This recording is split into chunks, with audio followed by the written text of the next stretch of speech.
Hey everybody, we are live with Annabelle issue 3 Kickstarter, and we're sitting at about, almost getting there. So not too bad for a little bit less than an hour. We have Greg is back, and we'll pull up Scales is doing really well. So for those that don't know, feel free to, you probably said it like a million times, right? We've been on a few podcasts, and that's the life of indie creator, is to constantly talk about their project. But I'll give you the floor. Feel free to talk about Scales, any of the rewards or stretch goals, whatever you got going on. Okay. It's a supernatural superhero origin story. I didn't read that from the subtitle right there. I said that on I just said that on a podcast. So that's really what it is. It sets the foundation for the series, like an origin.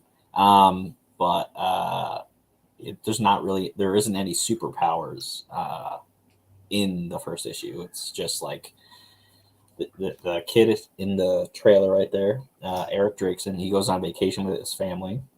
He's not really fond of going on this vacation because he planned it with his late father that passed away a year prior to this vacation. And some stuff goes down that's not so good for Eric and his mom. So, things happen, and they're good and bad at the same time. So that's what sets that up. We are $84 still away from our first stretch goal, which is a digital wallpaper set. So it's like 3 different images that Josh Harris, that helped me put together our Kickstarter. He has put together like every one of our pages since, I don't even remember what was the first project. So he chose 3 that he thought would be cool, and that's what we're going with. So that's at $2,500, and then at $3,500, it's glow in the dark, like green energy, like that green energy that's in the trailer, the comic. It's a glow in the dark keychain. So that's cool. Yeah. And then this is the second podcast that I'm going to talk about this, and I just paid for it, so I can actually talk about it.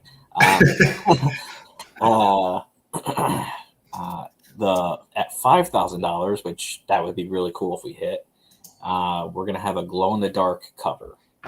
So yeah, that would be cool. I back when, because like even for today, I went back and I kind of watched some of the other podcasts that I was on, just to kind of get a feel for everything. I mean, this is still new for me. You've done them a ton of times with Cernova. You guys were doing podcasts forever. It feels like forever. And I'm sure it felt that way for you, like just constantly putting stuff out there. And I kind of realized, like, I was talking about like older Kickstarters, and we, some of the ones we were on, we talked about having other merchandise or other rewards, right? And glow in the dark cover seems really, really cool. I thought about doing that for one of the ice pick books, and it never really materialized. That's something where I think for Scales, I mean, just the way the covers look, I mean, they look really, really cool. Like that cover, just, is that the one you're thinking about doing glow in the dark? So that's the regular cover, and then there's gonna be a green foil cover of that, which I think you're gonna get with the 2 that you chose. And then there's a new cover that I'm having made, and that's for the glow in the dark. The only way you can get that will be on this Kickstarter, and if you find us at a convention, because I'm definitely gonna keep printing that because it looks cool. Yeah, and that, you bring up a pretty good topic there, is what do you bring to conventions versus what do we kind of keep on hand, or what are extremely limited stuff? I know when I did Ice Pick, I was printing under another studio, and it was kind of like me and my wife were sitting around, and she was an advocate, like, why don't you just have your own publication studios? I mean, it doesn't really cost a whole lot nowadays. a lot of flexibility with it, and so that's where Dark Space Studios kind of evolved from. But back in the day, like I'm thinking, like I should have every single cover from Kickstarter. I should bring every single thing to shows, and you end up with like 500 comics at a show, or you just can't bring all that to a convention, especially for those that travel. I mean, you're East Coast, I'm West Coast, but I kind of feel that like if I were to fly anywhere, I want to bring 500 books. Yeah. So, but the green glow in the dark one is one that you would definitely have on hand. Yes. So we have, because Scales came out originally, but like not on Kickstarter. We did like a soft launch or whatever you would want to call it. So only a handful of people have ever read it. Okay. And we had a different cover, which I wish I had it somewhere, but I don't know where it is. And that cover is going to be like retired after the 4 copies are gone, or 2 or whatever is left. I have an inventory somewhere in Google Drive. And then that cover that you see right on the screen, that's going to be the main cover that you'll be able to get. And the only way to get the green foil is this Kickstarter. You're not going to be able to get that at convention or anything, because that's trying like to be an incentive to back the Kickstarter. I agree, and that's what I try to do now as well. I make sure that there's exclusives for Kickstarter. Make sure that I have a day one. Actually, we'll jump over to that because why not? I have a day one. Where'd it go? Yeah, day one reward where it's a black and white cover. I've always been kind of a fan of like black and white stuff, but I thought like that would be really cool to offer people something at a reasonable price, but it's still an exclusive. So that would be something. That's just another thing that we've talked about is like exclusivity, having something for everyone, I guess, is the other thing that happens. You want to have something for everyone. So, but any plans for you? We talked before about other issues. You have Scales 2 is pretty much ready to go. Yeah. So he's gonna start drawing it probably in November. Whatever. So the money from this is gonna pay for that. Well, I'm hoping. And then issue 2 is gonna come out next year. And then next year mostly is like we have trades, like because we're that far into this. That's the same. That's crazy. Yeah, so we have like 3 different trades that are coming out next year. Okay. Yeah. Wow. So that's kind of crazy to think about. And I've never done that, so that should be fun. Yeah, so Scales is a 3-issue series for the first plot arc, and then it jumps into, and then you won't see Scales for a minute, as I have to do another series. I talked about this on Ian Miller's podcast like an hour or something ago. Oh wow! You're a busy guy, dude. Yeah, not like Carissa Grant. She. Oh my goodness! I don't even get how she does that. So yeah, after the 3rd issue of Scales, there'll be a trade, and then after that, you won't see Scales until this other book, which I can't talk about it yet because there's other stuff. But yeah, that will be basically the next book that Cernova is doing, right? The mystery one. Yeah. So Scales and so that will be after Scales is done. So yeah. Okay. Which I wrote the first issue is done. I wrote that, and Hector edited that, and he actually really likes it, which was pretty cool to hear. That's good. Not just because he was like editing it, but like he said I'll remember it because it kind of like stroked my ego. He said like the transition of the beginning is like you could picture it like a movie or something. I was like, that's cool. Yeah. Yeah, it's kind of like how they do in Batman vs Superman. They kind of show the Batman origin kind of fast because you've seen it a million times. This you don't know because it's a new character, but I don't really show an origin in the first one. It's like you see like a little transition montage thing, and then it goes into the story. So that's kind of cool. It's a little depressing in that story, but there's a reason for it. So. There's a reason for the depression. Yeah, I like that. You mentioned like that kind of having your stories or when you're writing something where you mentioned a little bit it inspired, like maybe you didn't seek inspiration intentionally, but someone else picked up on like, hey, it kind of reminded me of this. Could you elaborate a little bit? Like I can say for myself, like I pull a lot of inspiration when I write stories or even coming up with ideas just before they are typed out. A lot of it is entertainment, a lot of it's film or TV shows, things like that. Is that where you pull some inspirations from? So the mystery series is I watched like I've seen the movie a million times, but I've watched like all of Rocky and Creed. This as a third one, and I also watched the movie Warrior, which is a very good movie. So the character is based on like a amateur boxer.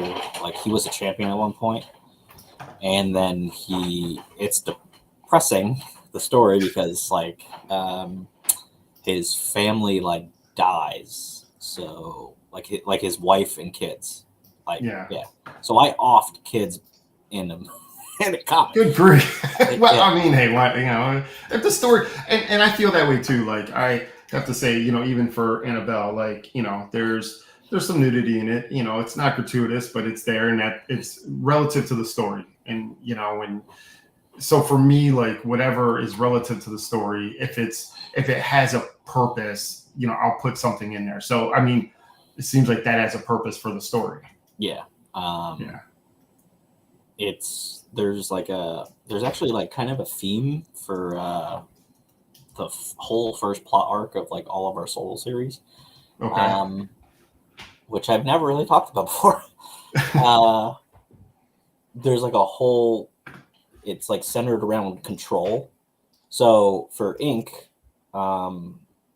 which I should probably market all of this like that because that's literally like the main theme. So the first plot arc of Inc., like the bad guys, the Faceless, are trying to control as many people as possible in the world with their drug imp. So that's like they're trying to take control and get power that way. And they're also trying to do something else you'll find out later. And then in Scales, there's a it's like Eric he has to try to learn to control his powers that he gets. But that's really in issue 2 and 3. And he has to kind of control his anger because he has to try to fight his anger because he does come up against like some characters from issue 1, but it's 20 years later. So we jumped 20 years after issue 1. That's pretty bold. Yeah, it's just I don't think people wanted to see fighting montages for. Wait, I have a lot of fighting montages in my books. Yeah, I mean, like it's literally issued. So David wrote 3 issues of Scales, but like I'm gonna take issue 2 stuff and just use it later on for like flashbacks or whatever, because me and Dylan kind of like jump ahead in the storytelling process. And I'm like, it's literally just fighting nonstop in the book. So it's like there's not really any story. It's just like them fighting back and forth, or Okay. just him training. And I don't think people really want to just see that. So there's more of like an actual story being told Gotcha. in 2, and there's like new characters and stuff he didn't have, and so I added those. And I never really have like a love interest kind of thing in any of my comics, but Scales is like the first one that I did. Oh, well, actually, Ink too, but Oh, Ink it slowly builds that way. yeah. But Scales it's like kind of a faster process. But yeah, so there's a whole theme about control, and in the new comic that like won't be out for like probably another 2 years. That boxer character, he has to control like kind of he has like an alcohol drug problem kind of. Okay. Yeah. I mean, that's common. A lot of Yeah. people struggle with that. So Yeah. So he has to try to, control himself through that. But he gets addicted to this pill that he actually, there's a company that is in Scales and it connects to that character. And okay. it's kind of like the boys. That corporation tries to make him like their superhero, but Oh, gotcha. there's not like it's not Vought, but but he learns pretty quick that like they're bad. So yeah, he actually learns not really quick because like Scales has to like tell him basically like, hey, knock it off. So the first person that Scales actually does deal with that like he has to fight is that character. So Okay. yeah, like he's gonna fight like random henchmen or whatever in issue 2 and 3, but it builds up into this like team up book thing. That's what I was trying to keep a secret. We can keep secrets. Yeah, I do. I do like team ups, and even in the world that I've kind of created, I started with Ice Pick, and we built that, and then it just ended up kind of growing from there. Let's see here. Yes. Checking chat, like, just seeing. Oh, okay. But are all your stories are basically within the same world? Is that? Yep. Yeah. Okay. Mittens originally wasn't, and then I like was able to make it work. Okay. So technically, Mittens is included. It's just like it's in another galaxy. So. Okay. But he'll be in the other stories at some point. So it's still there at some point. Yeah. Oh, that's cool. And you mentioned trades that are you just gonna keep doing single issues, or are we looking at like only having trades from your platform and all the books that you make? So I can tell you like my project timeline because I have so many. So they'll be up to issue 3 for Scales, and then you won't see him until that team up book. That team up book was originally going to be just like a one shot, and then Dylan's like, "Why don't we make it 3 books?" And I was like, "Yeah, because like you pay for this." So so now it's going to be like a 3-part thing. You'll see Ink in that, Scales, that other character that I was talking about, and then there's another character that's only in that series. Okay. And that character is based off of someone I used to work with. The character that you'll only see in that one series, the team up one, because he's like one of the only he's as of right now the only character that's in my universe that is off limits from like death. Like I won't kill him. Okay. Because he's just really cool. So like it's based off of a person that I worked with, and he's just I don't know. I liked him. So and he had cancer at one point, so I'm kind of playing into that a little. when we get to that. But he's like I have another character that's like that. I have like two different characters that are kind of like the Punisher, in a way, without making it the Punisher. But yeah, so there's all of that. And then after that team up book, the events that happen in that kind of like spiral into the next plot arc for each of those stories. So there'll be scales issue up. The next plot arc would be 3 more issues. So that goes to 6. Okay. And then nice. Ink goes to 6, and when we do the second plot arc of Ink, that's when you finally get to see like the flashbacks on how he got his tattoos and stuff. So I kind of can't wait for that because someone gave me, I don't know if it was Travis Gibb or someone, but they gave me like ideas for like covers for Ink, and I don't know why I haven't done that yet. It like tattoo covers, like it would kind of make sense, but yeah. We want to do ash cans when we can for so we're already going to do one for Mittens if we hit the stretch goal when we get to that. But for Ink, we want to do ash cans of the like hidden training and stuff and how he got his tattoo powers and stuff. Because it's like a whole trial process on how he got that. That's cool. Yeah, Dylan did way too much research. I've said that in other streams. I'm a research nerd. Yeah, and it's fun. I mean, you get in there, it can be a rabbit hole. I kind of feel like it. Yeah, you start reading something and it just leads to something else and leads to something else, and you're like, I've spent 3 hours researching like way too much. Yeah, but that's how we came up with some like ideas. Like, so we have another character that's our like Green Arrow character. It's based on my best friend, except I just flipped his name around. So instead of Ryan, it's Patrick Ryan because his middle name is Patrick. Cool. He is a police detective in another city that's in our universe.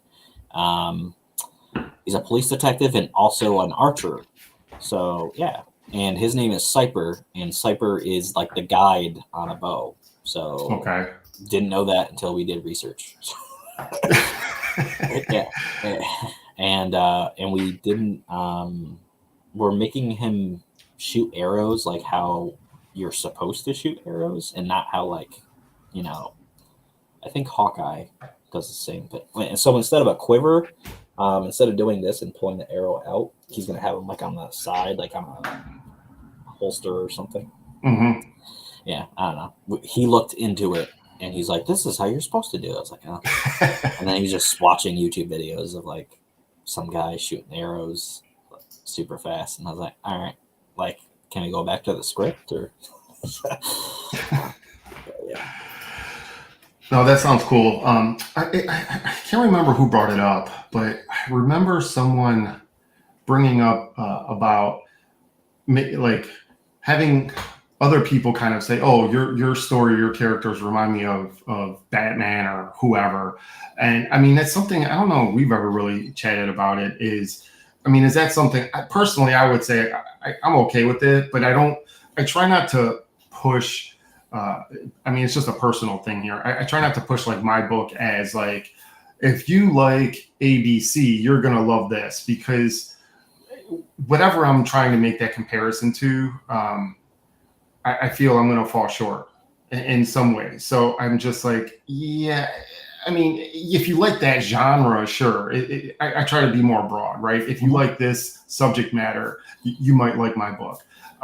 With Annabelle, dragons, hot chicks, stuff like that, superheroes. That's how I kind of portray it. How do you feel about that? Like, do you like it, hate it, compare stuff, So it's like both. So the first time I ever really started doing that was Mittens 1. Because me and Josh were like, what are we, like, what is this like? And we're like, oh, it's like Star Fox 64. So if people like, Nintendo 64, you're going to like that. Okay. If you like Guardians of the Galaxy. It's a lot like Guardians of the Galaxy, so you're gonna like this. And then someone also, like, how I got these things that it's like is people reviewed the comic and they told me these things were like it.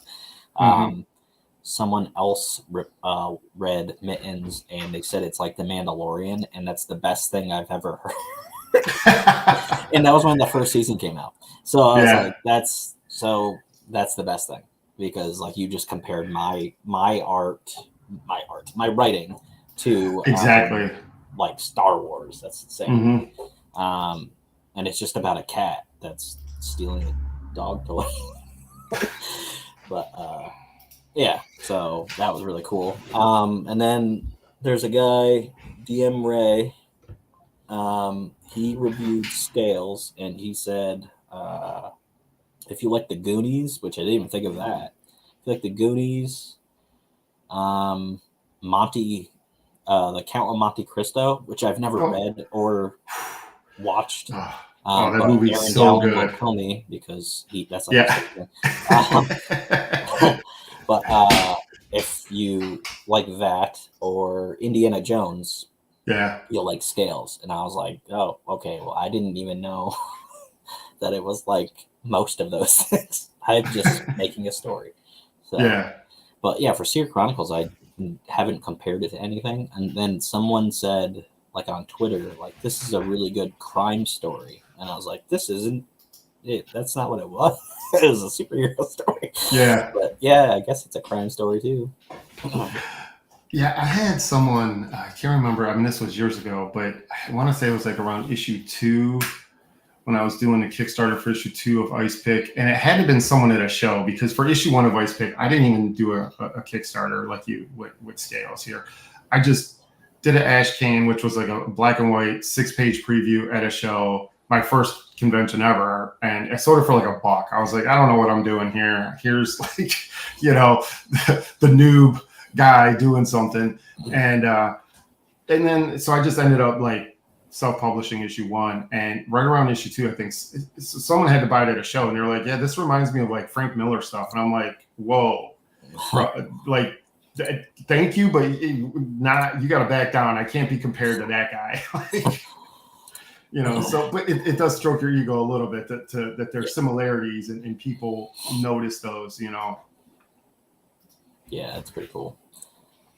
I'm okay with the similarities. I bring up Ice Pick a lot because that was the first character in Ice Pick, and I reveal his name, for the first 3 issues of Ice Pick. He was just a superhero. I love superhero stuff. But then like, I was like, oh no, like Annabelle's, his fiance, and they end up, it was like the name was like a thing in the issue because I didn't say it for so long. And then it just became like, oh, this is his name. He has a real name, he's like Bruce Wayne. And Adam is actually in Annabelle. And, like last stream we did, I showed you some of the pages, and it's fun to kind of see people make these comparisons. I haven't really, being the 3rd issue of Annabelle, I haven't really gotten too much feedback as far as like comparisons. So it's just like dragons and female characters, having a good time. But yeah, no, it's fun talking comics. Count of Monte Cristo is a great film. Henry Cavill, I think that's one of his really, really early movies, and fantastic film. It's fun. But yeah, I took inspiration even from the Marvel Daredevil show when I was drawing Ice Pick. It was like there was just some shots in that show that I was like, I gotta draw this. Like this looks phenomenal.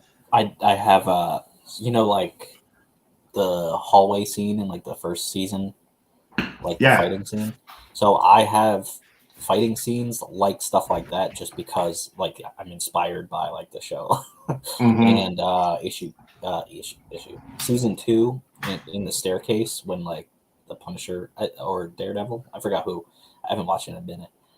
They're like fighting people, like the bikers down the stairs. I think like I have a thing like that in like that is such a great like I mean, I have all the Marvel shows, and I'd say Iron Fist I was really hyped for that show. It's probably the weakest of them all.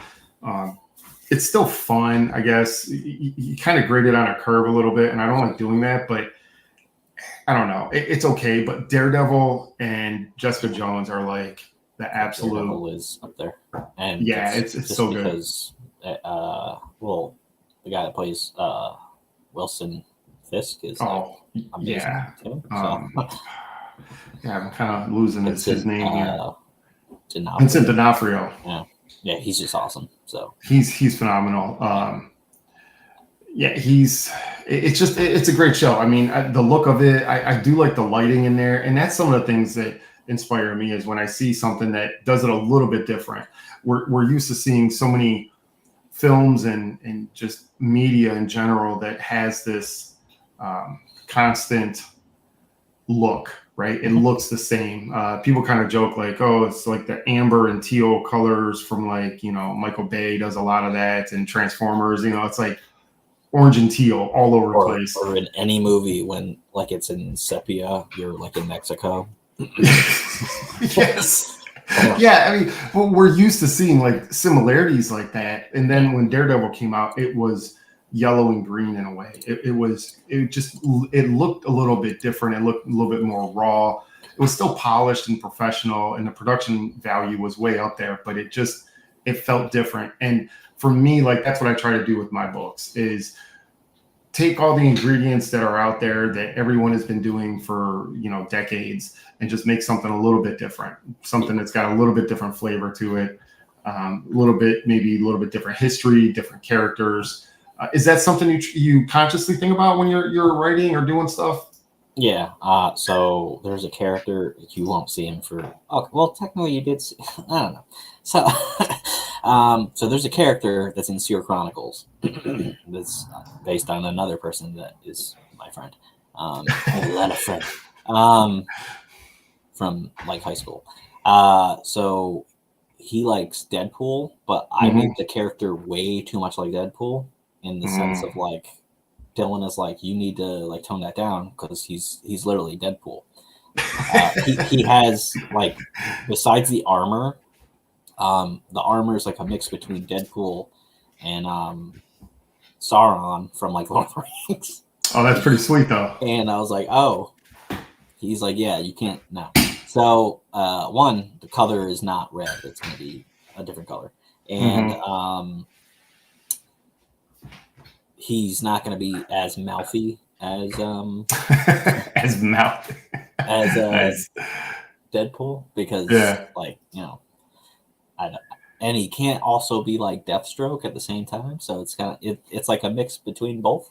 But yeah, he has kind of like a similar story as Deadpool. But yeah, so that happens. But people technically saw that character in the first issue of Seer Chronicles, hint, but it's like it's like you won't really know that until like later on. Okay. It's like the second plot arc of Seer Chronicles. You'll be like, oh, it's that character. But yeah, so that's cool. Yeah, like sometimes I do watch things and I accidentally I used to make stuff way too close to like that source material. So like when I was originally writing Seer Chronicles, and then I was telling the story to Dylan, like the 1,200 page story. He's like, this is a lot like The Dark Knight. And I was like, actually it's just like all of like Christopher Nolan's like Batman. So like so mostly The Dark Knight and The Dark Knight Rises. There's a scene that was so close to like, instead of Bane destroying the city like explosive charges and bridges going down, it's just another character that's like my original character. And he's like, that's way too close to that. So like I obviously changed that, but yeah, that did happen originally. And he's like, yeah, we're gonna have to change that. But yeah, I try to make it like an original twist on stuff because I don't want it to be, oh, that's just another Batman. And that's the thing. Like I with being a fan of comics, I mean, since I was literally a teenager, I'm going to date myself just a little bit, but I mean, we're talking like late 80s. You know, I was getting into comics. I think my first issue of a comic was GI Joe. I want to say it was like in the early 20 issues, somewhere around the 20s issues. And I collected GI Joe comics for years, but you know, Ninja Turtles, you know, Batman, obviously, you know, then Image Boom hit, Spawn was a huge influence. And that's really, you know, where Ice Pick kind of came from when I was a teenager. I'm like, all these characters are like badass and awesome. So it was like, I kind of knew even like, you know, late teenager, I was like, yeah, I love that Spawn design or I love that Batman thing, but I can't do it like exactly. I can't do that, you know? So Yeah. let me do something a little bit different. And so, yeah, you're right. There's just so much out there now to pull influences from, you know, and it's important to try to be kind of unique and creative, a little bit different, but also have some, you know, something familiar for the fan. So they're like, oh, you know, I like supernatural stuff. It doesn't have to be like the TV show. It doesn't have to be like X-Files, but it's something that is familiar. And for me, like, that's what I try to do with my world, you know, is make something familiar, make something that people kind of can relate to on some level, you know. Mm-hmm. But yeah, I'm hoping my artist from Annabelle can join Sergio. He's down in South America somewhere. I want to say Mexico-ish. But yeah, I mean, anyone else out there that, you know, wants to join, feel free to hit me up and we can, you know, promote campaigns, help each other out. And yeah, I tagged a few people just to try to see if we get people. Yeah, and I appreciate you coming on. I know. You know, it's weird. I have like a ton of friends, and like I don't know if people are camera shy or. I also I shared it to like a bunch of groups, so Yeah, maybe someone will see it.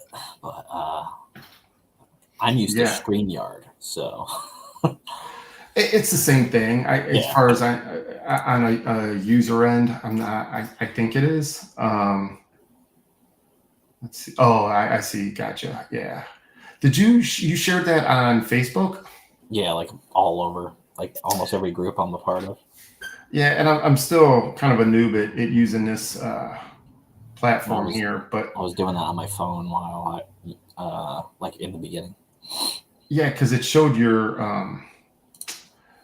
comment as a chat, and I was like, oh, I'm still trying to figure out. Like, I think StreamYard also shows comments and stuff like that. I think it does for YouTube, but for whatever reason, like Facebook is super weird. Yeah, I don't get why. And then for StreamYard, it like you have to like give it permission on Facebook. Mm-hmm. I don't know, it's weird. You have to. That's how this is. Stream. But I think it's like if it's on my personal page, it's one thing. If it's on like my business page or whatever, it's something else. To me, like 2024, everything should be integrated. Everything should be figured out by now. But let's see. Okay. Yeah, Carissa, actually, speaking of her, she hit me up, but I think she said she's out with her husband. So I tagged hopefully her. She's having a good time. Like, oh no. Yeah. Enjoy time spent. Not spend time with other indie creators, as if she doesn't do enough. But yeah, you know, it's her campaign's doing pretty well from what I saw there. So you know, how do you you know, another thing, if you're comfortable with it, but how do you determine as far as like goals and stuff like that? Like a funding goal? Yeah, and I can speak for myself. Like, I try to keep it small. It definitely is not covering the cost to make this book. So my funding goal normally is like most people, it's just like a minimum goal. Okay. So $1,500 is like just, I don't know, a good goal that I've put for almost every campaign except one, and then that one campaign failed because I asked for way too much money. besides the first two that I did like in the very beginning when I was like learning how to do all this, and that completely failed. But anyway, so yeah, so I do 1,500, and then I have this nice little spreadsheet that Dylan made, and JR also helps with that, and we try to figure out like things that won't cost $1 million. Yeah, so I already printed these keychains. They're the Gaia keychains. So the only way to get those is the chosen tier. I think that one. And there's only 10 of them. So I think one person chose that, or I don't know how many people chose that. But yeah, so that's the only way to get that. It wasn't a lot of money to get, so stickers are not a lot. But I used to do bigger stretch goals, and that just costs a lot of money, so I don't do that. Yeah, it's I don't know. It's just a weird balance, I guess, for me. You know, I know, like, as an indie creator, you know, I think we both have full-time jobs. I don't think doing comics, you know, it's not to say that you can't make it a career. It's definitely a grind. Even, you know, Sergio here, he has a full-time job, and for me, it's just kind of like, I just want to get the book, like, give it the fans the opportunity to pre-order the book, get it before it's available anywhere else. And for me, that's what Kickstarter does. It gives the fans that, you know, backdoor into, you know, maybe behind the process a little bit, but it also gives them that availability to get the book before anyone else. Because I'm going to make these books anyways. Like I mentioned before, I'm kind of a selfish creator, and I just make stuff that I want to read, and, you know, people like that. So I'm going to keep doing it. And for me, it's just like, I'm going to make this book regardless, you know, but to see the fan support, for me, it's like, all right, cool. You know, if I do 1,000, that's cool. 1,500, you know, that's great. But comics are expensive. It's one of those things I don't think people realize is that, it was like, I mean, you're talking a few $1,000s per book, you know, without getting into like the weeds of everything. But, you know, a good artist is easily $100, or depending on where they live. I know with like the dollar exchange, you know, that it can be a little less, but typically, like, you know, top tier artists are pretty expensive. And then depending on what you're doing, inking, coloring, lettering, all those facets, it adds up in cover artists. Speaking of cover, how do you feel about having variant covers? We've talked a little bit about this, and you have the one, there's a couple on your campaign here, as we're just kind of going through looking at some of the pages. Do you feel it's worth that investment for like a named artist? So I see people that have like 40 covers, and I don't know how you would want to make so many reward tiers. But if you sell them, then that's cool. I wouldn't even be able to bring all that unless it was just Kickstarter exclusive to like a con. Because our table is already pretty full when we, and even though Dylan is really good at like putting everything on the table and making it all fit, we still have stuff that can't go on the table because we have a lot of stuff. So if we had like 40 covers, I'm like, what are we gonna do? We haven't really done variant covers until Ink 2, and then the way that we did variant covers for that, I'm never doing it again, even though I like the idea. But it was too many. So I saw the message on Instagram like the other day, and I was like laughing at it. Someone was like asking, is this the same cover like multiple times? It's like, no, it's a different mask. And they're like, oh, you have to look closer. I was like, yeah, just look closer. And then I had another cover made by an artist that he's really good, but like he didn't promote it at all. And he was kind of like a year late doing it. Wow. Or like a year, more than a year late. which like he was sick, which I get that. Yeah. But yeah, no promotion, which it is like, but it's not like a contract or anything. I was just like wondering if maybe he would like share it, but Right. I shared it. And he didn't really. No, like one person got it, and I was like, oh, all right.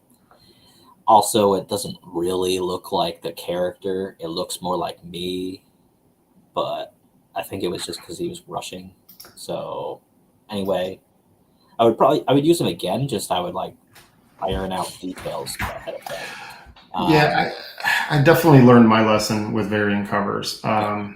Well, I don't know if it was a lesson to be learned, but uh, for ice pick, being out in the kind of Seattle area, I've done shows, and you guys have done some shows as well, and you end up meeting other artists, and there's a few guys locally. I'm like, you guys got some killer art. What's the cost, right? So as an indie guy, I kind of pick and choose, like, can I afford this cover, right? And then how is that going to, will it add to the Kickstarter at all, or will it add to the dollar amount, the value, right? It's this kind of, again, balancing act of value versus cost, kind of, I guess, the whole return on investment type of thing.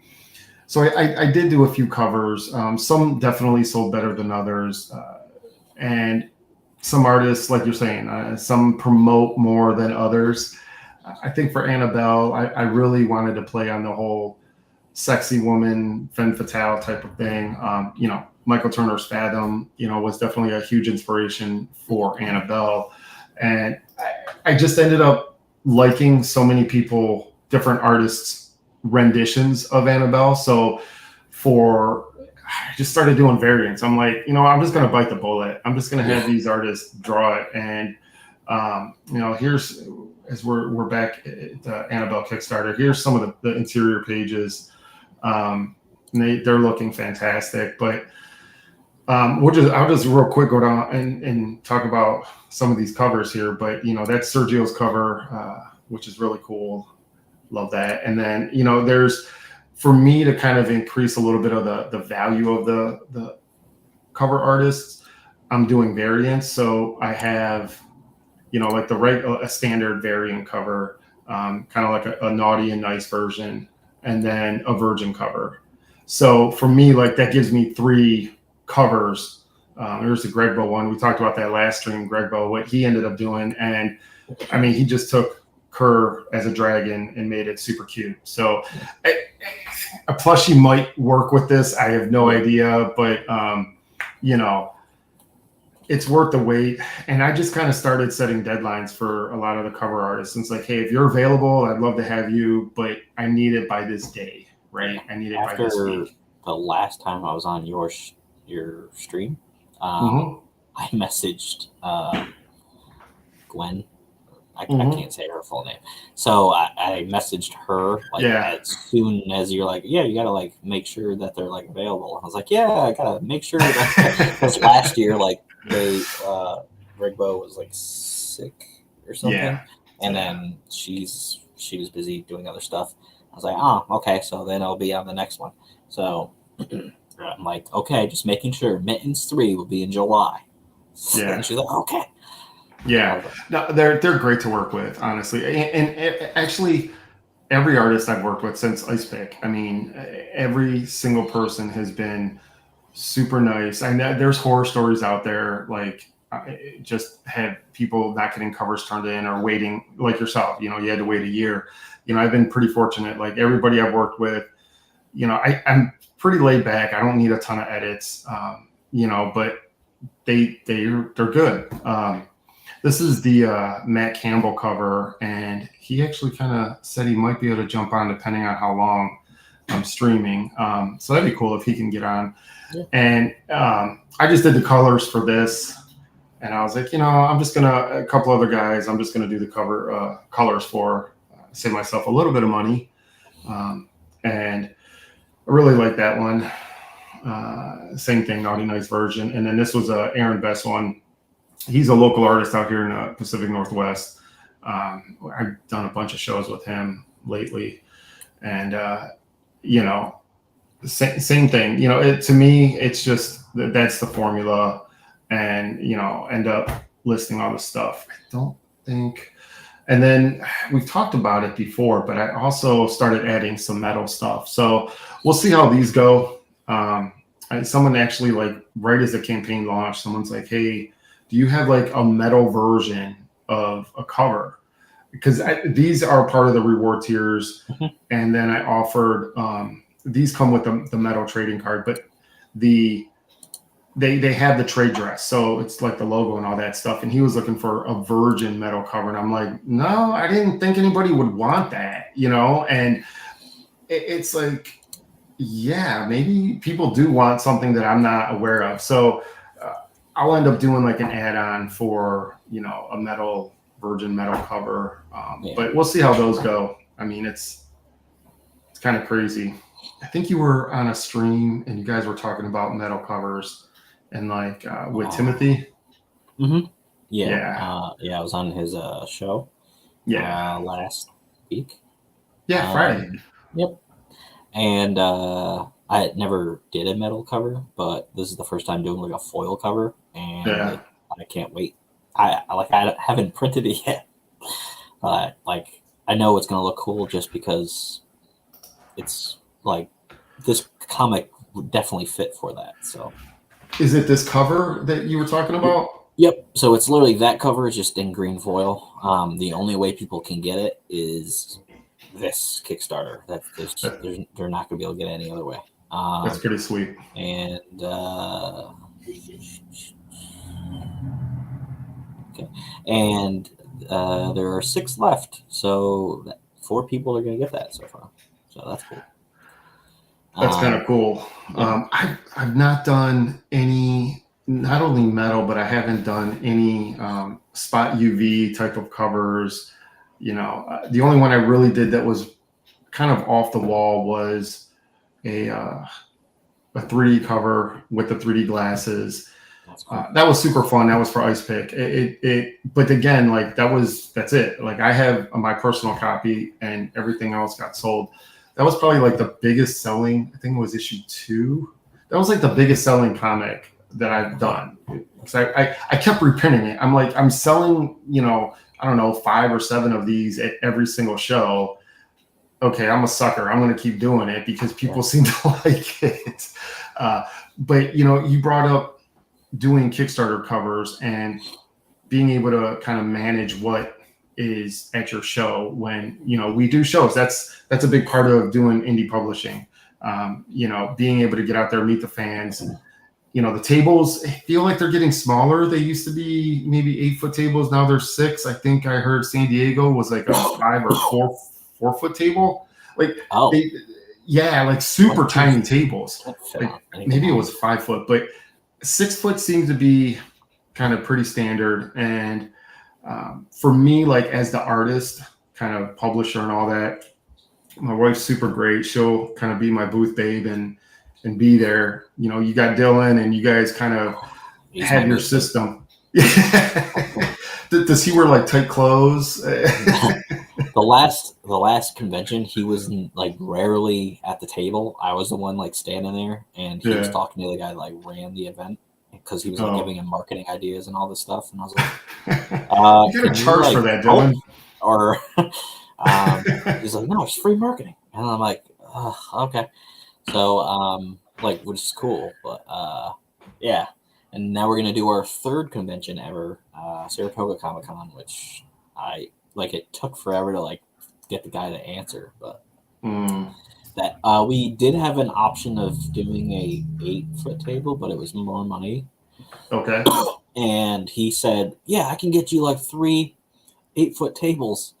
Wow, that's and crazy. I'm like, okay, I don't need that, but and he's like, yeah, it's $780. I was like, I don't have that, so no, I just need 1 table. And he's like, oh, okay. Actually, it might still be 8-foot, but our first convention we had an 8-foot table. I had my own 6-foot table that was in my car. Wow. And then we were about to carry it in, and then the people at the event are like, oh no, there's like an 8-foot table here. And I was like, we're going to use that because that's more space. And, it's bigger. Yeah, that's by 2 feet. So And Dylan can fill the table up. Like we have enough stuff anyway, but so. Yeah, and I don't bring merch, any of the merch. I mean, we talked a little bit about like some of the stretch goals or other backer stuff. I did lanyards, I did like bookmarks. I try to keep it pretty small. I did like trading cards. All that stuff is super small, stickers, things like that. Some of the other podcasts I've been on, people talk about doing like hoodies or t-shirts and hats.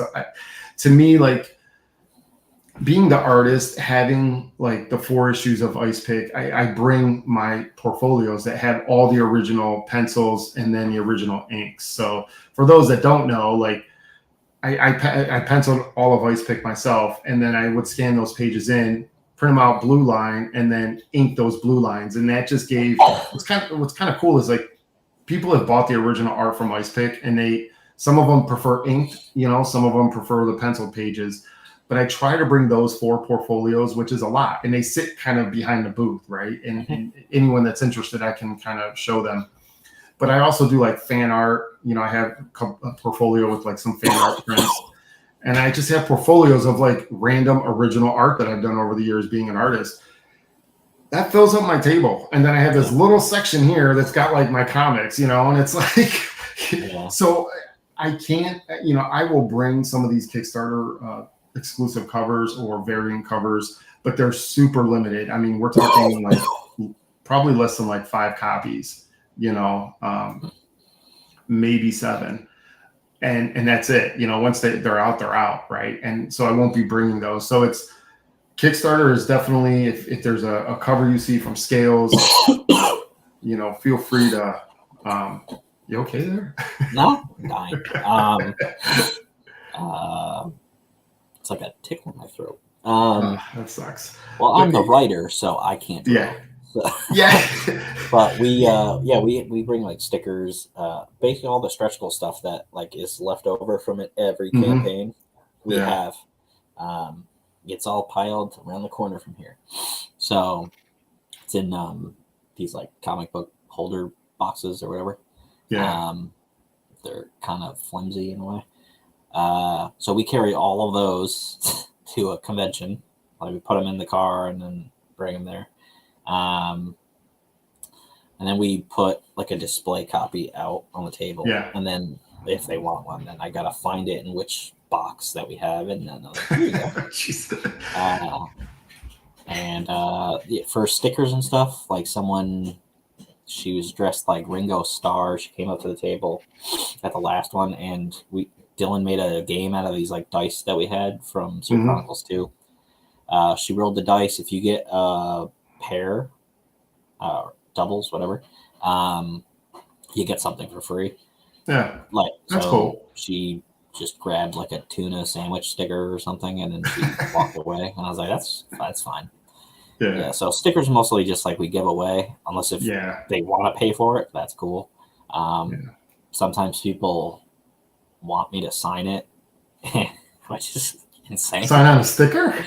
No, like a comic. Then like, and then they like pay me to sign it, and I was like, okay, I could have just done that.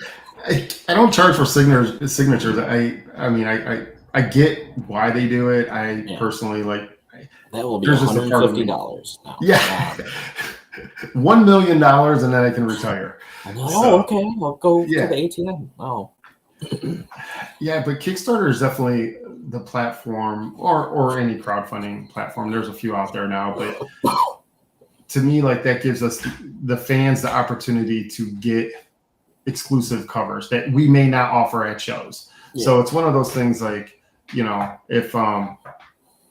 you want a Kickstarter cover, you like it, again, Kickstarter's cool because they don't charge you until the campaign's over. So, that's nice. You don't necessarily need that up front. But, get in there and back the campaign just to make sure that you get that cover, because you may not be able to get it. And it's the same thing even with what I do with Annabelle. Like these covers, I may have a few extras. I may not, but yeah, it's It is a life, I can tell you that, being an indie creator. Yeah. But can you get to 2,500 today? That would is be the nice because question. it's been literally like every campaign, not to brag, every campaign I've had, there was never a day without a backer. Like I've always had a backer. So Yeah. I'm pretty sure every single campaign. So yeah, I don't know. Maybe I have to just promote more than I've been doing. I was thinking of doing one tomorrow because I'm not doing anything this weekend. Besides Okay. Sunday, I'm on a podcast, so I'm probably going to do a very long one tomorrow too. And whoever wants to come on that, you can come on that. I don't know what time. It'll probably be like noon or whatever. I don't know. Okay. But yeah, I'm gonna.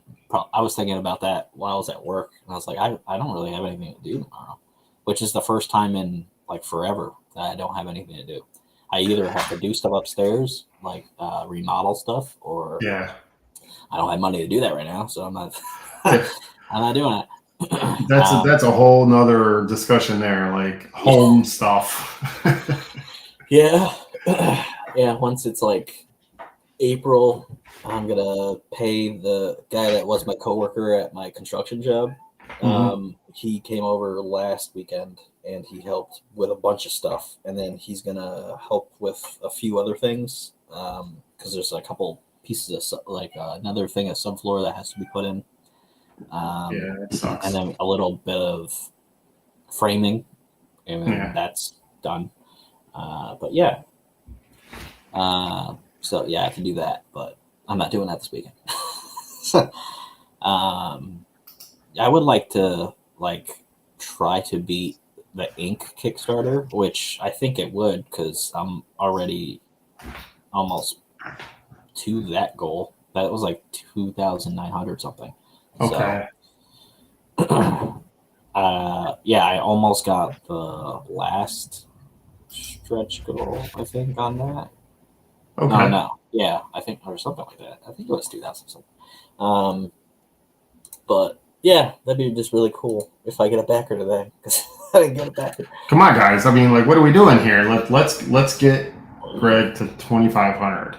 That's is my math correct? That's $84. I mean, never mind. So I already beat the Ink Kickstarter. Okay. Oh, yeah. Awesome. So there were more backers, but it was $2,388. Cool.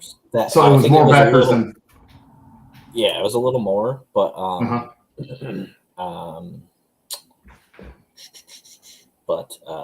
what was I saying? It was a little more, but I think like some people's like pledges didn't go through or whatever, so it didn't. Okay. I don't know if that's how that works. When Yeah. it shows it on the after it's all done, but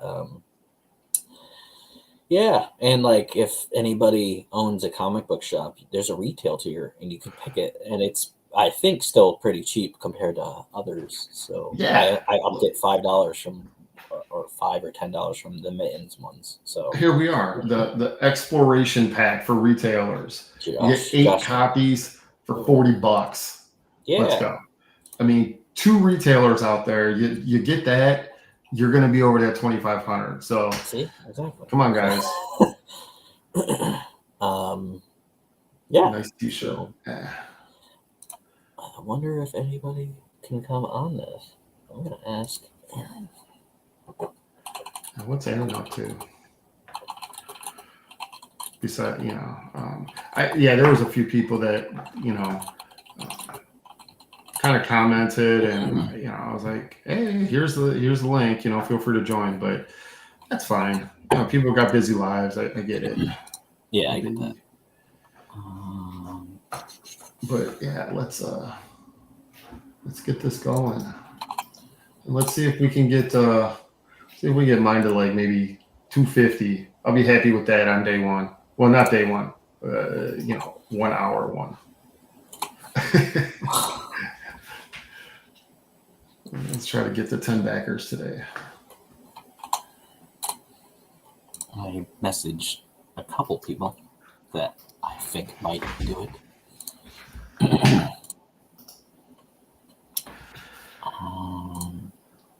But I mean, doing spot UV might be kind of fun, even if it's just like the logo. I know watching that podcast with Timothy, like he talked about the paper type and quality and all these things. And for me, like I would say that I like the glossier paper. I think there's and it's all subjective to the story as well. I feel that depending on the story, the book you're telling, your book you're producing, you know, newsprint works good for some stories or ideas, you know, uncoded. I like it looking like the gloss look, so that's why I choose that. Same. And yeah, go ahead. Oh, and I just like that the way it looks. So yeah, I like the thicker cover and I like the gloss on the inside. To me, I feel it feels like, because individual issues are such a tactile thing. It feels quality. It feels nice. It feels professional. It doesn't feel like I printed it off my printer and I stapled it together. You know what I mean? I mean, that's cool if that's the book you're wanting to make. I mean, there's nothing wrong with that. But personally, like, that's the kind of book you're going to get from my studio. That's the kind of book you're going to get from Greg. You're going to get gloss. So hopefully you like gloss. Yeah. And I'm doing foil for this because before it was even on Kickstarter, I was like, this would look really cool with like a green foil. And Dylan's like, that would be really cool. So that's why I'm doing that. Yeah, and what's kind of cool with your cover is I think it's going to work really good with the foil, because even with like all that glow on like the orb over the head, like there's enough, like, and it kind of looks like green electricity, like the way it's drawn. It looks like shocking, right? So it's got the sharp edges, and then you have this glow on it. And I think that the way they do the green foil is it's going to sit on top of that, so you'll still have that glow. It's not like, you know, you would lose any of the effect. You're just going to gain the green foil, which green looks great in foil. Yeah, I think it would look good, really cool. Yeah. So that's, and then I was thinking of maybe if there is a purple, I would do it on ink, but I don't know, maybe. It depends. The printer that I work with, I think they're still in Arizona. Ready Comics. Yeah, I love them. I know their price per issue is probably a tick high compared to like. So I don't like their website just because, like, how it is. Don't get me started.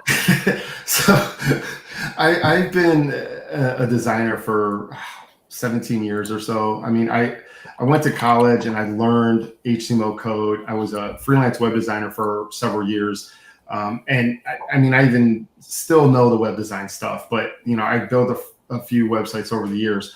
Their website is definitely not like, I feel it can be cleaner. It can definitely need a upgrade. But I don't even really go to their website unless I'm looking for something. I just email the people and I'm like, hey, what is this? You know? So they're actually where I would get the glow in the dark cover from. So so that's like what I'm going to be using it for. Yeah, they're really good. The customer service is really, really good. The quality, I mean, their books they're 9.8s when you get them, if you get them graded. And that's another thing actually kind of interesting is graded books as a reward tier. So I've not done that yet. I know a few creators do. You know, you can get this reward tier and it's a 9.6 or 9.8 graded book. I don't know how I feel about that. I may get my books graded just for my own ego, I guess, if I can get a 9.8. So that I just have a copy of my book as a 9.8. Yeah. But I would definitely think about doing glow in the dark. Seems really cool. And they do, when I did issue 4 of Ice Pick, they were like, metal was kind of the new thing a few years ago. And they just sent me a comp of the cover for issue 4 of Ice Pick in metal. And I'm like, dude, that's pretty badass. Like, I'm not gonna, like, that's kind of cool. It's a little clunky. Yeah, it's a metal cover. So you know what you're getting into, right? But it does look kind of cool. I'm not gonna lie. Now, that's why I was kind of like, all right, maybe I'm coming around to this whole metal thing. So we'll see. We'll see how it goes. But yeah, I mean, if anyone else out there wants to join, we are chatting comics, whatever, movies, TV shows. We're trying to get Greg here up to 2,500. Yeah, come on. Come on, guys. Let's. Yeah, I haven't done metal yet. I think the logo for Chronicles of Horror, for the second one, Hector made it kind of like 3D, but like we didn't have 3D glasses that we gave to anybody. But like, he kind of told me that, like, or I found that out after all of that, like after I shipped it. And he's like, "Oh yeah, like I made the logo so you could actually like look at it with 3D glasses." Because it did fit the theme. It's just I didn't know that. So. Like, well, you could have like give me some glasses. Let me. So yeah, so that's kind of cool. I already know that there's going to be a variant for Ink 3 because someone reached out to me on TikTok, and I'm already friends with him on Facebook. Sean Langley, I think. Okay. I think that's the last name. I've seen him do art like a lot, and I just never reached out to him until he saw like some video or whatever that I talked about Ink on TikTok, and he's like, "Yeah, I can like do a cover for you." I was like, "Okay, that's cool." That's cool. We may have someone. We may have someone joining us. Let's see. We'll see. I know. Matt Campbell. He's I know him. He does a really good book. It's called Mythica. I'm sure if he can join, he just asked for the link. So hopefully Matt can join us. He'll do a better job at talking about his book Mythica, but it is freaking awesome. That book is so much fun. I mean, it's got a guy in a kilt killing. I want to believe, I think, vampires and whatnot. I mean, it's amazing. And he's working on I think issue 8 or whatever. It's fun. If he can join, I'll let him. I don't want to butcher it, but I'll let him talk about it. It's a really cool book. But yeah, he is the artist that. Let's see, guys. He did this cover, did the art. I did the cover, colors for it. He did the art for it. And yeah, we'll see if he can get in here. But metal, it's kind of, I feel like we're almost kind of coming full circle with, I don't want to say gimmicky kind of stuff, but a young 20-year-old Todd would, I loved the early mid 90s gimmicky stuff. I love the covers that had like, it was cut out, where like the logo was cut out and it was like a different color or something behind it. Variant covers were kind of becoming a thing, but not, I mean, they really boomed, I want to say mid to late 90s into the 2000s. But the gimmicky stuff is just, it's fun. And to me, like, that's what comics is. I think it's supposed to be fun, so. Yeah. For Mittens, we went like full into nostalgia, like 90s nostalgia. And that's because of like Star Fox 64 and 64 stuff. We think we like kind of stayed our welcome, like overstayed. So we're kind of like toning that down on the third one.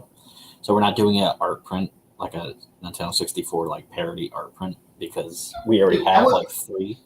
But that was really cool. yeah, I know. So I was like, oh, maybe like when we do the next plot arc or something, or the next story that's not Mittens. The next one is a one shot for another character, and maybe we'll do like Sega Genesis or something. And he's like, oh, that'd be cool. So yeah, there's a lot of options. I don't know. Like nobody was really ordering them like as add-ons or anything. So like, yeah. So all right, if you don't want that. He was asking for the links. I'm going to put your link for Scales let's see. And then I'll put mine up there, which, let's see.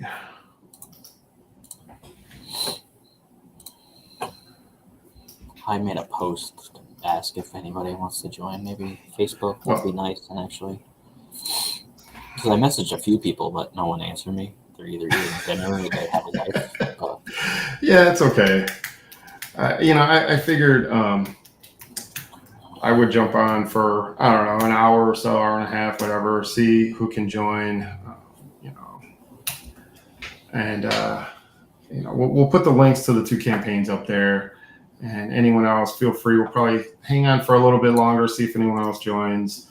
But, let's try to get Greg to 450, 500. I mean, I feel like that's totally doable. Yeah. And let's see, we have just crossed over 300. So thanks, number 8 backer, for getting me over that 300 mark. We are 178 from getting funded. Can we get funded on day 1? That'd be cool. Have you ever been funded on day 1? Yeah. So I think most of the books I do. I mean, $500 goal. I mean, that seems like a lot of money for some people. I mean, it's relative, right? Some we know Kickstarters do 50,000, 200,000. Must be nice.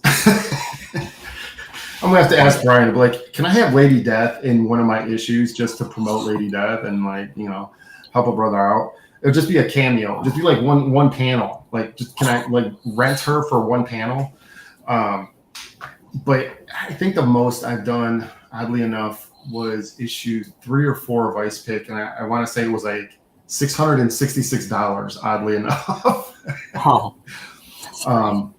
So it'd be nice. I'd like to crack that 2K mark, but one-man show. I mean, it's basically, I mean, the issues are just looking better and better. Luke's going to be the next book that I'm looking to do. That's going to be a horror-themed book with vampires and fairies, and they are mean fairies and kind of wussy vampires. They don't glitter or sparkle, so that's good. But yeah, and that one I might do. All right, 340. Let's go. I might do some either spot UV or glow in the dark, something like that for Luke. I think that would work. It's finding what works for that book, right? Your foil, that's a great idea. That would work really well. As a designer, I kind of look at things and I'm like, you want to do everything for everything, but not everything's going to work for everything. So it's just kind of pulling back and working to what works with the material. Yeah. Okay. Thanks. Just catching up on all any of the comments and things like that. So yeah, it's always fun chatting with you. I mean, we're indie creators, kind of different spectrums. We write different books. We do some of the same podcasts, but it's a tough world out there. There's a lot of competition. I think what did I saw? Was it Tom Hutchinson? I think mentioned something about there's over 300 active comic book campaigns on Kickstarter for this month. Yeah, it's like around, I think, what it normally is, but maybe not. Maybe it's a little less depending on the time of the year. I don't really do it November. I did a quick starter for Chronicles of Horror 2 because it failed before. So I did a quick starter in November, and that was only 15 days. Yeah. Ooh. And that funded, but that was because it was a lower goal and everything. Yeah. But I normally probably wouldn't do a campaign in November, even though some people say that it doesn't matter what time of the year it is. Yeah, I did. If I'm not mistaken, I think I issue 2 around November, and it funded. I mean, it did. oddly enough, and maybe there's something to be said about that. It did a little bit lower than issue one, and issue one was like a May-June book, I think, maybe June, and then issue two was around November. You know, it's all about funding. Like if I had unlimited resources, obviously I'd be putting out a book every month. You know what I mean? If I, you know, we have limited resources here, and so a lot of it comes down to the financial side of it. And if end up doing 5,000 on a Kickstarter, then yeah, you're going to be able to get that next book made a lot quicker because there's that capital. That's interesting. If I had like enough money that I would be putting out more. So. Well, okay, so Seer Nova. I mean, honestly, you guys you got what, 4 titles, right? Scales, Ink, Mittens, Scales, Chronicles, Ink, Mittens, Seer Chronicles, Chronicles of Horror, except that is going to end next year. Yeah, so 4. Well, I mean, but you still bring them, right? You still print them. They're still at shows. Yeah. I have to print more, actually, so. Hey, that's always a good thing. And I mean, I'm only running 2 titles. I'll have Luke next year, and I think my format's going to probably change because I feel like for cost and all that stuff, probably end up doing trades, doing like 48-page trades, for $15 or something like that. Yeah, maybe 60 pages depending on the story. So actually, well, I was laying out I could share it if you want me to. Yeah, please. Yeah, so I have to find it first, but okay. It's in my Google Drive. Oh, well, there it is. I'll share the one that doesn't have color all over the place. So I don't know if you can see this. Oh, here we go. Yeah. Can you see that, or do you want yeah. We'll throw it up on the stream. So I put like everything that I have planned, and it goes up until 20. Okay, I thought it was 2077. I don't know what happened. 2062. I think I changed something. I don't know. Okay. I don't know where I got 2077 from. Because it said that long, Greg. Come on. 2062. Yeah, that's not a real year. So, yeah. So, and I have comments on like what I'm gonna do with certain things. So Brett Torts. I wish I could zoom in, but you can't really zoom. Okay. Where is the zoom in button? Anyway, yeah. So after the first 6 issues of Seer Chronicles, which is somewhere. Oh, this is 2028. So after the first plot arc is done, that's going to be an omnibus, and that's Saga 1, Part 1. And then Saga 2, or Saga 1, Part 2 is like the story I wanted to tell from the beginning. Okay. Part 1 is like the origins. That's what it's called. Seer Chronicles Origins, and that's like one of the main villains, and John Benson, aka Fireproof. That's like his superhero name that he's gonna actually get like issue 4 or 5, and it's mostly about them.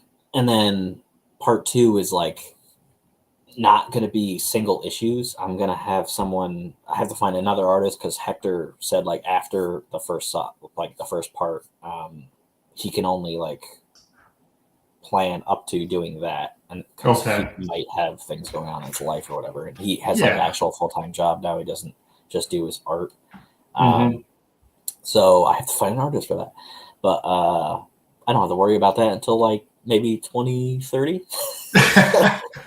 Oh, wow. Yeah, and the times can obviously change. So like if I got like a lot of funding on a Kickstarter, like this would move up like crazy. Sure.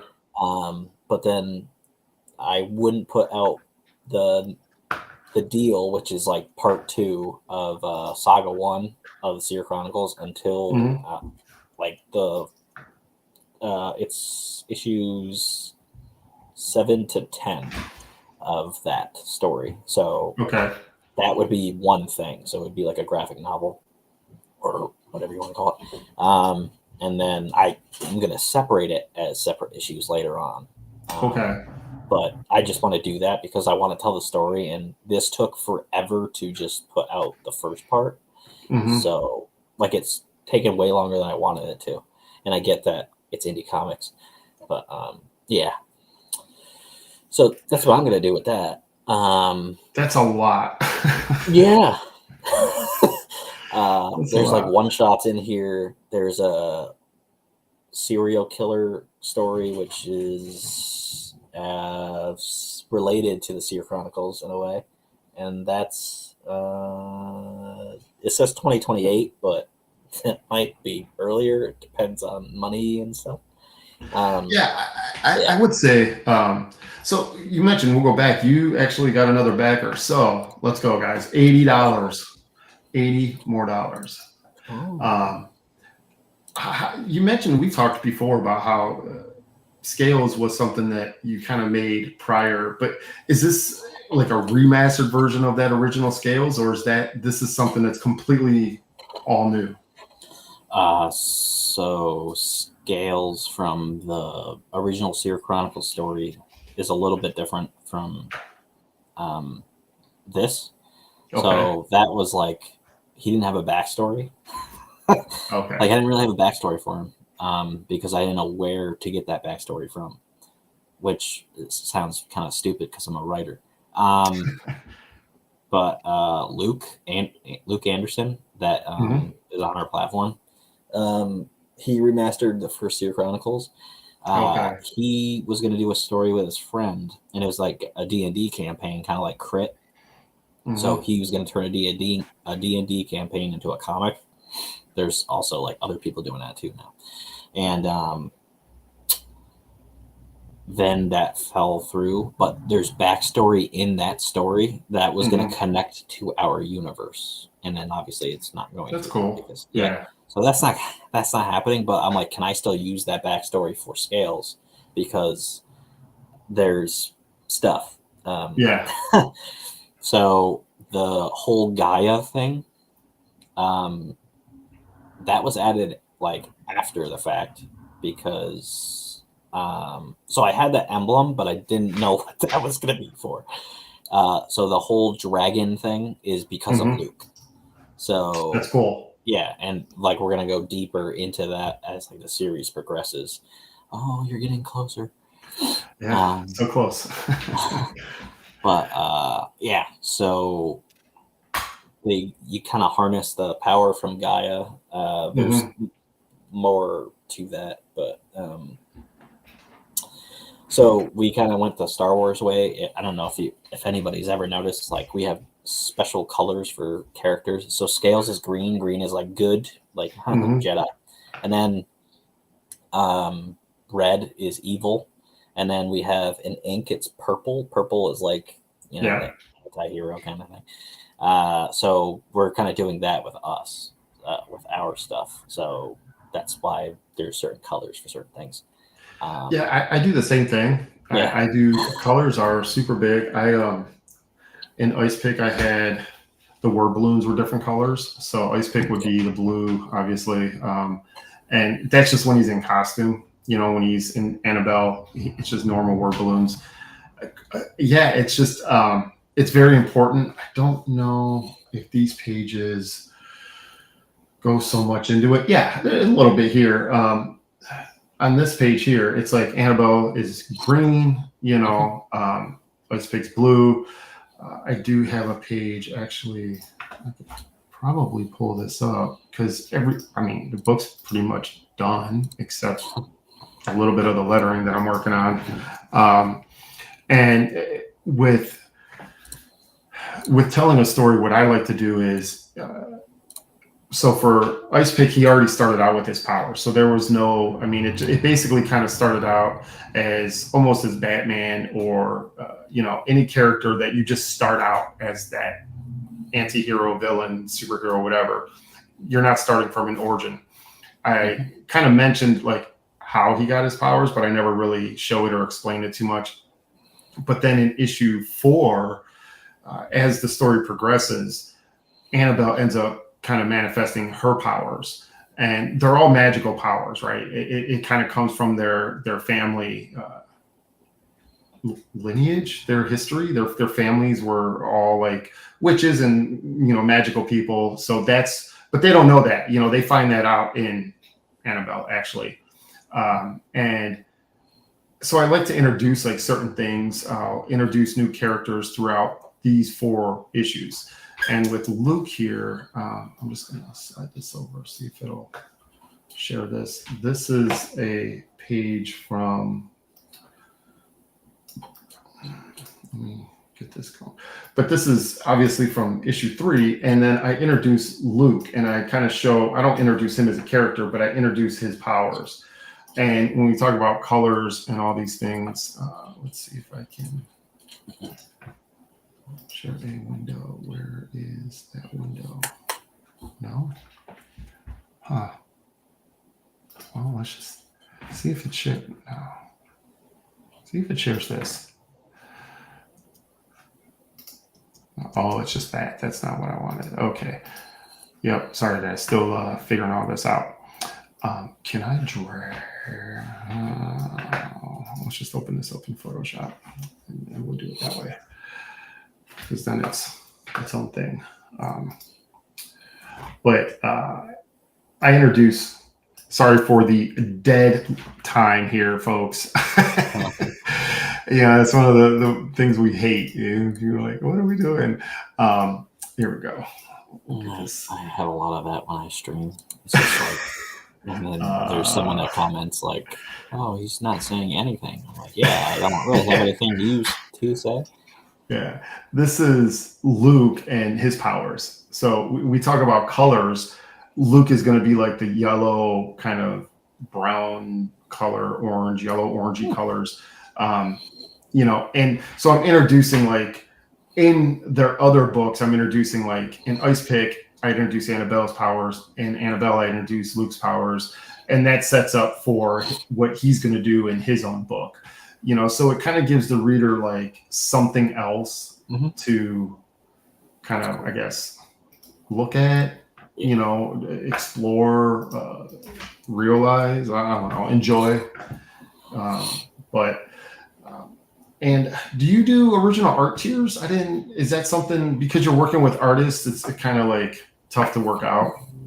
I just never think of doing that. But like Adam, he did that on Prowl because it's his series. But I never really asked to do that because like then he would have to like either ship it to the person or I would have to like he would ship it to me and then I would have to ship it. So like we would have to figure that out, which wouldn't probably be that difficult. It's like I just haven't ever offered it. But he sent me art. It's in a tote in my basement right now because my whole upstairs is torn apart. But he sent me like my favorite page from Ink 2, I think, and then from Scales. So like I have that. Okay. And that's mine. And then he sells the other stuff like on Whatnot because I'm like, you can do whatever you want with this. You're the artist. So yeah. Level 29. Yeah, see, I don't have that many tiers. I have 30. I went like all out on this one, and mainly because I end up having like I showed earlier. I have 3 different covers for each. Well, Sergio only has 2, but there's 4 variant covers. All have 3 each, so that's 12 plus the metal, so that's 16. 17, and it starts adding up, right? And I was like, I mean, variety is the spice of life. But for those interested, it's limited quality or quantity. I have 3 for level 29. It's original art, and it's black and white inked. I mean, it's pretty good deal right there. You're still going to get issue 3, a physical copy, and then if you want to do all the covers, which is a ridiculous number of covers, you get all the covers and original art. I think it's like I don't know, 15 covers. So I mean, 15 covers and original art for $275. So I was just curious. Like, I know some, if they have the artist, some creators will do original art. Yeah, I haven't really done that. The closest thing is Mittens. We've done sketch covers, and people get those. Yeah. Because then Josh asks in the survey, like, what do you want drawn? And then it's either a scene that's going to be in the next issue, or it's something that they kind of like. He kind of gives like a couple options, and then they're like, this one. And he's like, okay. Yeah, so. Yeah, I did sketch covers, and honestly, I got to tell you, for me, I sell, oddly enough, I sell pretty good. I do pretty well with sketch covers, not of my own characters at conventions, where if it's like a Batman, like blanks, I buy blanks, and I probably bring anywhere from 15 to 20 sketch covers at a show. I typically will sell them for $50 to $60, and they're not overly crazily detailed, minimal background, one character. I feel that's pretty good value for fans, but it's like a known character. It's not Ice Pick or anything like that. Annabelle. I did issues 3 and 4. I did sketch covers, and I only sold like a couple. So I actually still have some left. Yeah, we limit, like I put limits on like a bunch of different things. Like so for like sketch covers, it's like 4, and then we just go through like a blam for that. Because it's kind of cheap to do. And then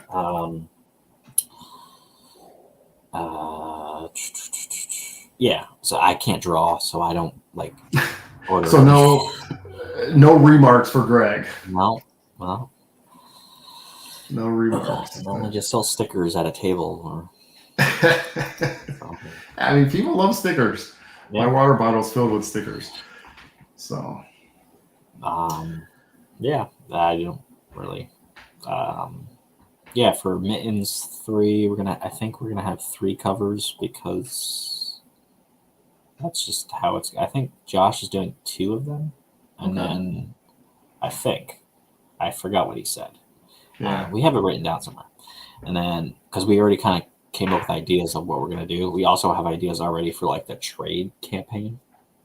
So just so we're planning ahead. Yeah, that's the other really cool thing is, because we're kind of in control of, what we create, how we create it. I will also be doing a trade. And you mentioned trades. I'm going to do a trade for Annabelle, just like I did for Ice Pick.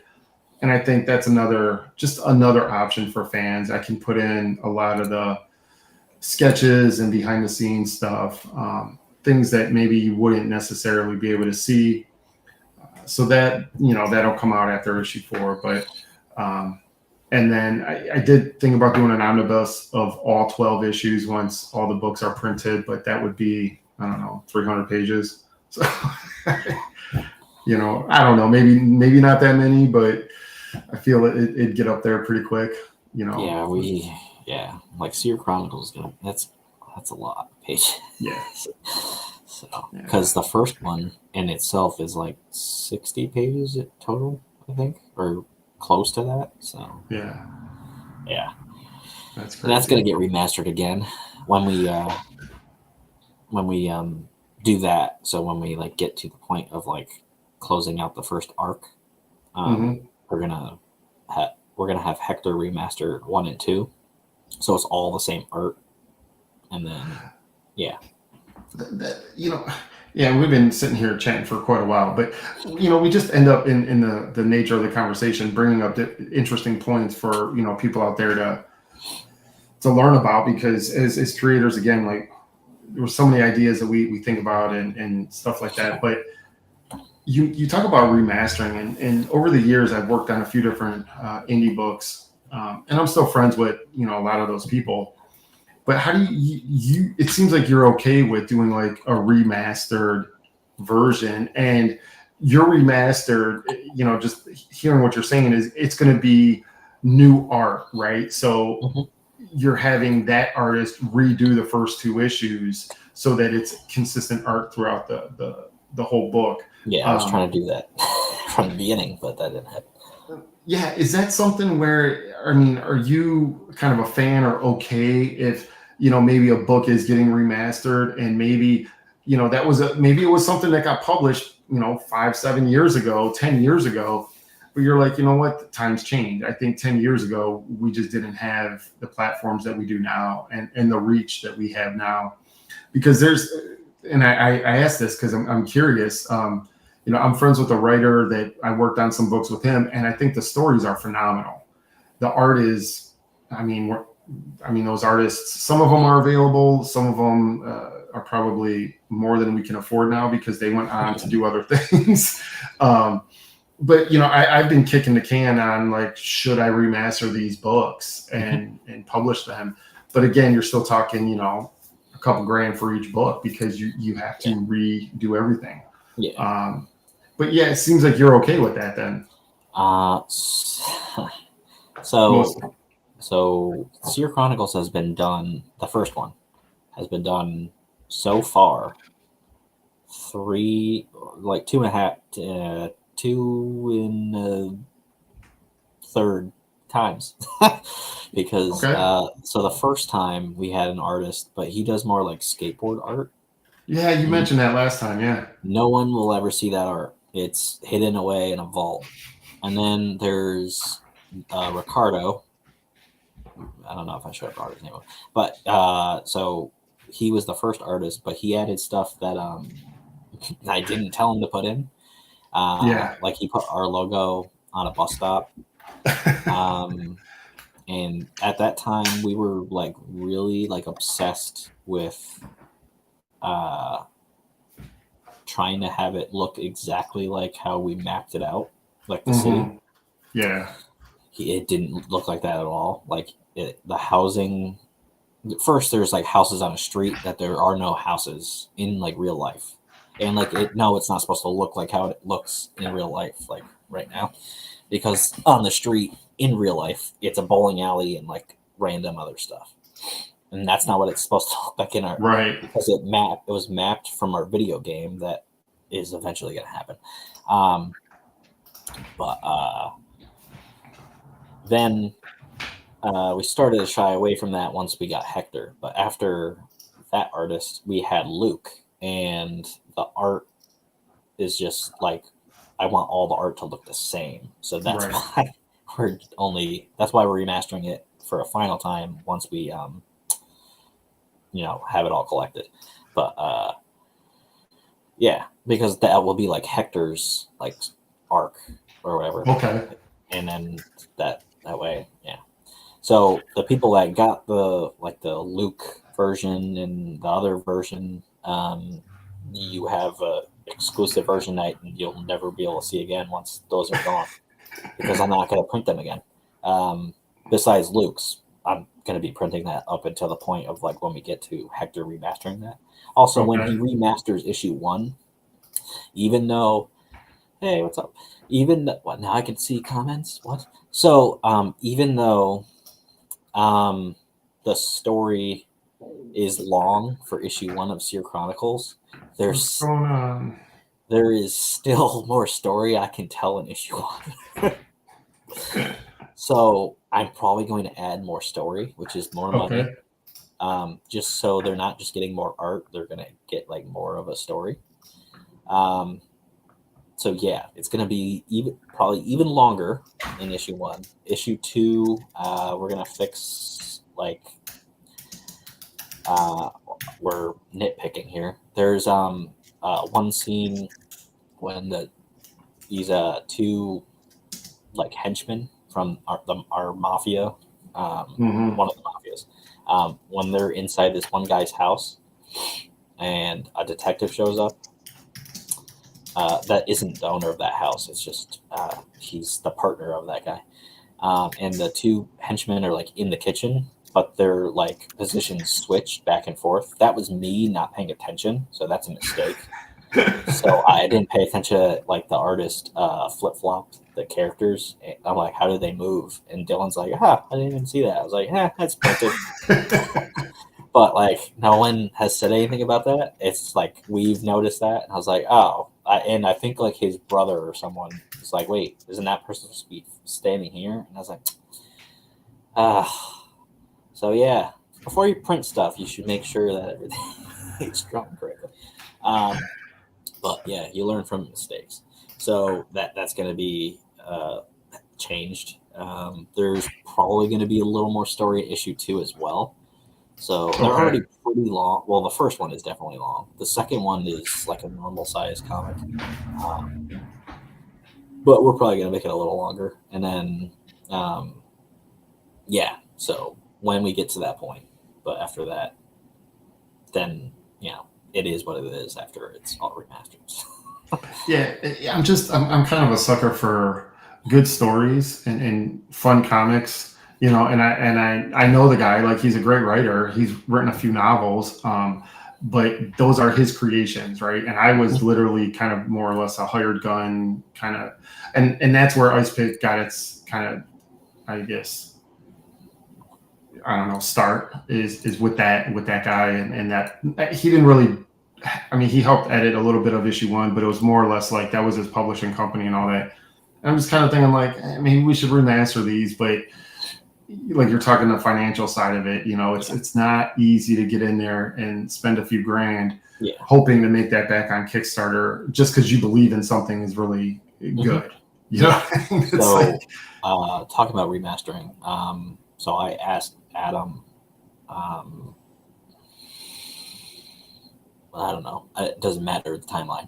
So I asked him and I was like, so Ink 1 is super short. It's got to be like a record for being one of the shortest comics. Like it's an actual comic and not an ash can.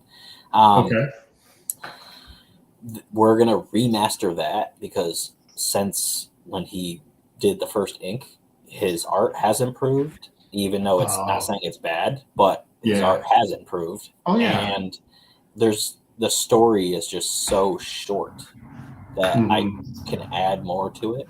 So Ink 1, when we do the trade, when you get the trade for Ink, it's going to have more story. So if you're watching this right now and you go to, when we put Ink 3 out, don't not back it because you can just wait for the trade. Don't do that. You can still back it.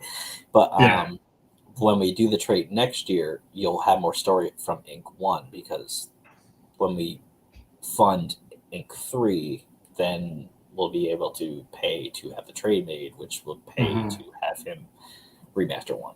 So, words. But I just saw someone commented, but it didn't pop up on this. So that's where I'm realizing that I have control over that. So I can like add it to the stream. So that's kind of cool. Oh, well, it was the post. Oh. But is that from you? Something? Yeah, no, it's my post when I asked people. Also, Timothy Fling can come on in like 15 minutes or something. Okay. But John Holland said he got his power back. I lost power and just got back. Oh, thank you, number backer 13. We're getting close. $108. Can we do it during the stream? I mean, if I have to stay until midnight, I may lose headphone battery, but we're gonna get Greg to 25, and we're gonna get funded here. $108. One original art tier is gonna put it over the edge. So let's do it. At least Anthony is here. So and Scales 1, like I don't even know if I would really remaster it because there's not really anything else I could do. Yeah. I think it's fine the way it is. And then And you mentioned you did Scales 1 like a while ago. Like there's just stuff as creators we end up writing or working on, and it just sits on a back burner, or it's something that we kind of liked back then, but it was maybe dated, or it just wasn't relevant, I guess, in a way, or we just weren't happy with it. At the end of the day, we weren't happy with it. So yeah, I mean, I like what I'm doing now. I'm really happy with how the books are looking. Everybody get out there, check out Scales, check out all of the indie Kickstarters, all 300 of them. Just search comics and just look at every single one. Yeah. You don't have to back them all. Back them all. I mean, just $1 if you can't do anything. Yeah. Or just share it. Yeah, I was talking with one of my coworkers, and I was telling them that I'm launching my new Kickstarter today, and she was like, "I never use Kickstarter, but it's I feel like if I can just get 1 million people to donate $1," and I'm like, I wish it was that easy. It's not that easy, because there's some people, I gotta make an account. I'm like, yeah. Or there's people that just don't trust putting their card on the website. And I was like, I get it. I know people like that. I won't throw them under the bus, but I definitely know people that are like that. So there's other people that are like, can't I just wait until you print it? And I'm like, well, this is helping print it. Yeah, this is literally helping. And then you'll get it. So yeah. Yeah. So, and that's kind of that's where I set my 500 funding goal is. For me, this is a hobby. I don't know. I look at it as a hobby. I treat it as a hobby. It's, some people like to have a movie collection, or they kind of work on their car, and their car is their hobby, or their home, I guess, home, you can like do things to your house, or gaming, right? Gamers, that's their hobby. Like for me, like comics is my hobby. So I know I'm going to lose money on it. I know that going in. Thankfully, my wife is super supportive, and she's like, as long as you're not putting us in like extreme debt, like we can manage it. You're not putting these in stores. Okay, let's talk about that. Are you putting these in stores? Well, that's a great question. Here, let's do this. So, Anthony, I have a retail tier. Take it away. Okay. So we have a retail tier. It's $40. You get 8 copies. Apparently, that's cheap for what some people have said. Because it was a little cheaper on mittens and stuff, I upped it like $5. Anyway, Dylan religiously emails people, if that's even the word. He emails people constantly. There you go. That's the better word. We have this app or whatever called Notion, and we have a list, and it's so many stores, and it's organized by state and everything.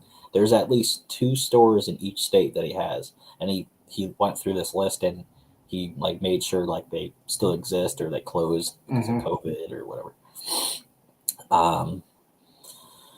He's reached out to, I don't know how many right now, but I think it's over 400 or something stores are on this list, and almost nobody has emailed us back. Yeah. There is a store that's around the corner from me. I went there twice so far, which people would be like, well, you got to go more. I have to have time. So, but the 2 times I went, the manager wasn't there to get our stuff into the store. But that's the most local store that I have. It's right around the corner. And then I have one that's, in Schenectady, which it was below where my uncle used to live. My uncle, it was a huge comic book fan.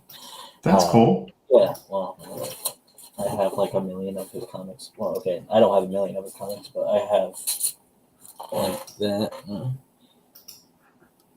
So, yeah. So I have a bunch of Spider-Man comics from him. But I cold called and only got 4 or 5. So yeah, that happens. Yeah, and, well done. So we're cold emailing. Yeah, and then he actually puts a giant email we've raised this amount of money in total from Kickstarter. we've done 2 conventions so far and sold this amount of money Mm-hmm. to people, or sold this amount of comics to this many people, because we track all that stuff. Right.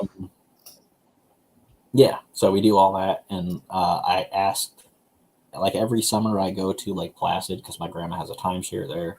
Well, if I can go there, and there's a store there. The guy said he's mostly just does Marvel and DC, and he Okay. sells Pokemon stuff there. So I was like, all right, so I guess I'm gonna give up on this store because he won't want to sell anything like Yeah. indie. And I'm like, do you sell creator-owned comics? He's like, do you mean indie? And I'm like, well, if you want to call it that, but sure.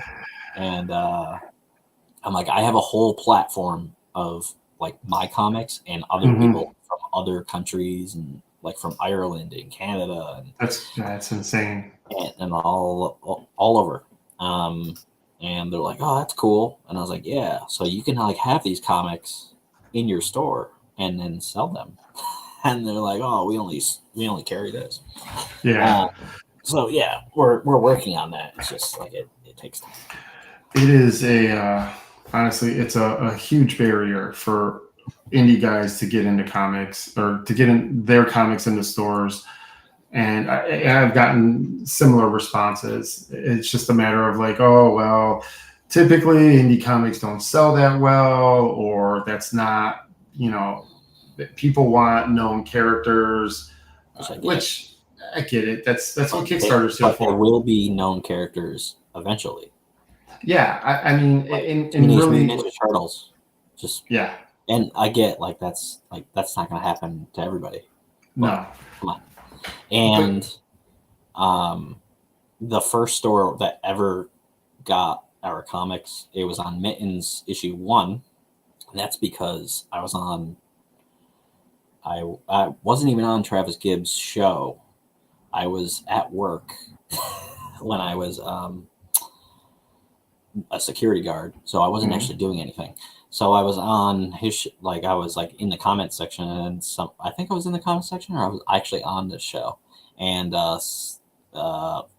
Danny, who used to work at the Collective in Florida, he's like, "Oh, do you have a retail tier?" And I was like, "No, but one sec, and I made one." yeah, And then he bought it. So then they put Mittens in that store. So that was the first ever store that had one of our comics. And one of the people that worked there, or still works there, I don't know, she said that's her favorite comic at the time. So that was really cool. And then we got on Mittens 2, I think, and maybe Ink. There was a store in California that got comics. So we're in another 1 or 2 stores too. yeah, interesting. Yeah. No, it's still a barrier. I think it's always going to be a barrier. It's just how it goes, unfortunately, and you look at like lesser known characters, and I would also say, yeah, how much money, how much marketing are companies putting behind these characters to make them known, right? Where we don't have, a sales and marketing team that's putting, $10,000 or even $5K behind anything. we literally are just doing it kind of out of pocket. Yeah, and we're like RC Cola, not Coca-Cola. So. Exactly. Or more like Shasta. Well, yeah. Yeah, but yeah, it's been fun chatting. It seems that I have to make this tier. A few more people are asking for a few more things, which is kind of cool. Definitely. Retail tiers 140 for 25 copies and 25 stickers. I never included stickers or anything. I just give the comics. Huh. That's interesting. Yeah. I'll put that up there. I haven't had like any other, well, not like I want them, but I haven't had any other spam messages or anything after like the flood of them. Like I just didn't answer them and they just like disappeared. Mm-hmm. So that's cool. But there's no other, like nobody else has messaged us or anything like, hey. and that's okay. Yeah. Or like anything. Like usually I get like, hey, can you make this tier? Like, no, yeah, I don't. there's someone that's wanting a metal virgin tier, and I didn't put the word virgin in the cover, so Oh, so that's okay. Now I had to add that. So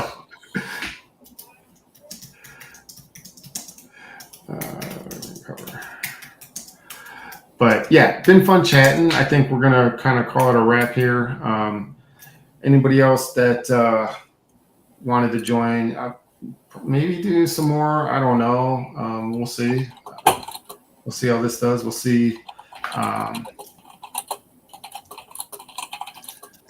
Hopefully, we can get Greg to 2,500 by the end of the day. Come on, guys. yeah, granted, we got. Well, I have like 4 hours, not even 4 hours. 4 hours. Well, what no, it? the end of the day is when I started it on Kickstarter. Mm. So technically until like 3 something or 3 a.m. I mean, or whatever time. I don't know. It was 6 something, 6:30. I'm looking at your screen, so it's different time. Yeah. Hopefully, you was that like $15 an hour? I mean, we can do that, right? Yeah, come on. Like if you work at McDonald's, if you get enough people, I think I'm going to do a stream tomorrow, and it'll probably be like a really long one because I have really nothing going on tomorrow that I know of. So, yeah.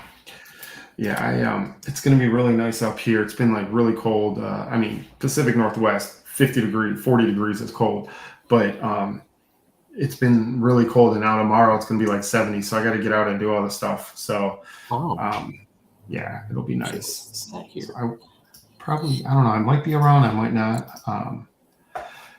But let's see. Let's do one last check in here, and we're sitting at 420. Solid campaign, 420. Let's see. Annabelle, we have at 397. Can we get this funded in one day? I can see it get funded. Yeah, because we've only started like a couple of hours. 222. Some great rewards. Here, we'll go over your campaign real quick. And we got, that's the main cover, looks like, and super cool. I mean, this is a great looking book. Honestly, like we talk about art styles and stuff like that all the time, but really a fun art style, solid storytelling. So guys, go check it out, back it. Yeah, do that.